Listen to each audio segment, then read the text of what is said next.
Bonsoir à tous. Au sommaire de cette émission, une enquête sur ces enfants, ces adolescents qui mendient et parfois volent pour le compte d'adultes, qui les exploitent, leur famille ou des réseaux. Reportage des trottoirs parisiens jusqu'en Roumanie. Les impôts locaux augmentent, ils auraient dû baisser. Depuis les années 90, la tendance est au regroupement de communes pour, entre autres, faire baisser la facture. Mais pourquoi certaines économies ont viré au gaspillage? Dans les supercommunes, la communication n'est pas le seul point à poser question. L'attribution des postes de pouvoir fait aussi l'objet de pratiques pour le moins surprenantes. L'agglomération de Perpignan est une terre riche en vignobles. Elle est aussi très prodigue pour les élus. André Bascou a plusieurs casquettes. Il est maire de Rivesaltes et il est aussi vice-président chargé des zones d'activité économique à l'agglomération.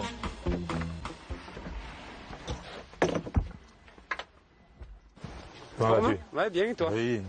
Ce matin, il vient rendre visite à un caviste qu'il connaît bien. Si j'ai bonne mémoire, mais ça on ne devrait pas le dire, il n'y avait pas il y a un fumoir à cigare. Un fumoir à cigare, c'est bien ça? Le vice-président écoute le patron, tente de comprendre ses besoins pour prendre ensuite les décisions qui vont aider au développement de l'entreprise. Nous avons créé des zones d'activité économique pour attirer des industriels. L'accueil de l'entreprise, il faut la favoriser. Elle est génératrice d'emplois et de richesses. André Bascou n'a pas le temps de traîner. Quelques minutes plus tard, il file vers un autre rendez-vous dans une entreprise d'aéronautique. Arrivé sur place, il retrouve deux hommes qu'il semble très bien connaître. Romain, ça va? Oh, pardon. Salut Daniel, ça va bien? Ce sont, comme lui, deux vice-présidents de l'agglomération. Qui êtes-vous? Ah, pardon. Alors, Romain Gros, vice-président de la communauté d'agglomération, pardonnez-moi, de Perpignan Méditerranée. Et je suis en charge des questions économiques et des questions industrielles à la communauté d'agglomération. Alors moi je suis Daniel Mac, vice-président de l'économie, chargé de l'économie avec plusieurs filières. D'accord, on fait tous de l'économie en fait. Oui. Les deux. Oui, tous les deux. Voilà. Et monsieur Bascou aussi. Sur le nord. Sur le nord. Voilà. Nous, c'est sur l'ensemble du territoire de la communauté d'agglomération. Trois vice-présidents pour écouter un patron. Même si l'économie est une affaire sérieuse, n'y aurait-il pas un peu trop d'élus à son service? Donc vous n'êtes pas en sureffectif? Non. Pourquoi vous n'êtes pas en sureffectif?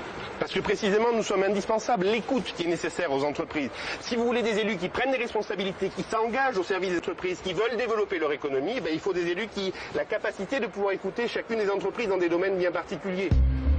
Nos questions commencent à agacer. Partir? Ok, d'accord. Allez, au revoir. Bonne journée. André Bascou préfère s'éclipser. Nous abordons la question de la rémunération de ses élus. Ça coûte combien à peu près L'indemnité d'un vice-président, elle est de combien? L'indemnité, on est à 1400 pour moi et 1300, 1100 pour moi. Voilà. C'est à peine plus que le SMIC. À peine plus que le SMIC. Vous voyez? Un SMIC qui vient souvent s'ajouter aux indemnités de maire, de conseiller général ou régional, de député ou de sénateur. À l'agglomération de Perpignan, il n'y a pas que dans le secteur de l'économie que les vice-présidences fleurissent. Aujourd'hui, le conseil communautaire se réunit et il compte 42 vice-présidents. Un record en France et qui sera bientôt hors la loi. Le Code général des collectivités locales stipule qu'à partir de mars 2014, le nombre de vice-présidents doit être limité à 15.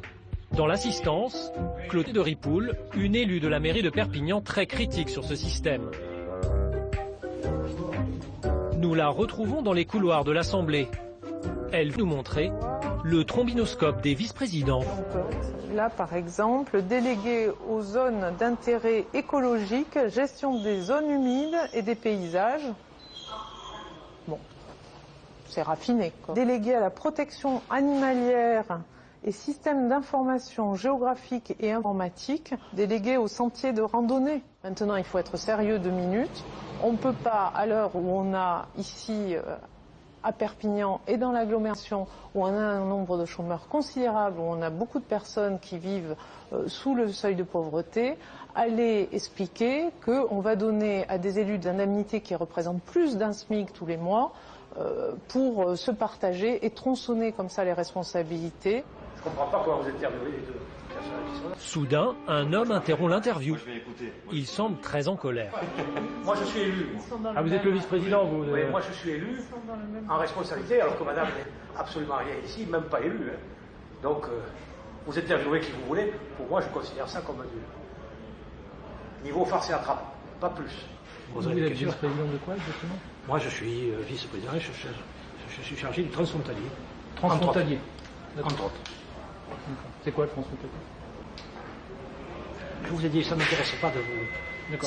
Si on fait une émission normale, je suis à votre disposition. Je crois que c'est le résultat de propos qui dérangent. C'est tout. Pendant que certains élus s'agitent, imperturbable, Clotilde Ripoul poursuit son réquisitoire. Pour elle, ce système qui existe depuis 3 ans a eu un coût très élevé pour l'agglomération. Donc on va calculer 1400. Les élus touchent en moyenne une indemnité mensuelle de 1400 €. Il y en aurait 27 en trop, et cela donc depuis 36 mois. Au total, selon elle, ce sont donc 1,3 million d'euros qui auraient pu être économisés. Nous voulons soumettre ce chiffre à Jean-Paul Alduy, le président UMP de l'agglomération, à la fin du conseil communautaire. C'est une bonne économie quand même. Oui, mais attendez, sauf que sur un budget de 200 millions, ça ne veut pas dire grand-chose, hein, excusez-moi de vous le dire, premier point. Hein. Oui, il faut quand même être clair. Hein. Mais on pourrait aussi ne mettre qu'une seule personne tant que vous y êtes, et pourquoi pas, on économiserait un peu plus encore. Hein. Passé de 42 à 15 vice-présidents, Jean-Paul Alduy s'y refuse, pour des raisons politiques. Deux places libres. Eh bien moi je considère en effet qu'avec 15, ça veut dire que c'est quoi? Ça veut dire qu'il y aurait donc 21 communes qui ne seraient pas représentées. Voilà. 21 maires qui considéraient que l'agglo, c'est pas leur truc. C'est pas leur truc puisqu'ils ne participent pas à la décision. Donc il y aurait 21 communes sur lesquelles la communauté d'agglomération n'existerait pas. Et donc cette pédagogie de la gouvernance n'existerait pas. Et donc qu'est-ce qui se passe? Tôt ou tard, ces communes sortiraient de l'agglo, elles iraient monter leur petit syndicat intercommunal ici ou là. Et on arriverait en effet à gaspiller l'argent public. Dans les intercommunalités, la question des postes de vice-président n'est pas la plus problématique. Alors que depuis plusieurs années, l'État réduit le nombre de ses fonctionnaires, les structures intercommunales continuent à embaucher 110 000 fonctionnaires au cours des 10 dernières années. Au cours des dernières années.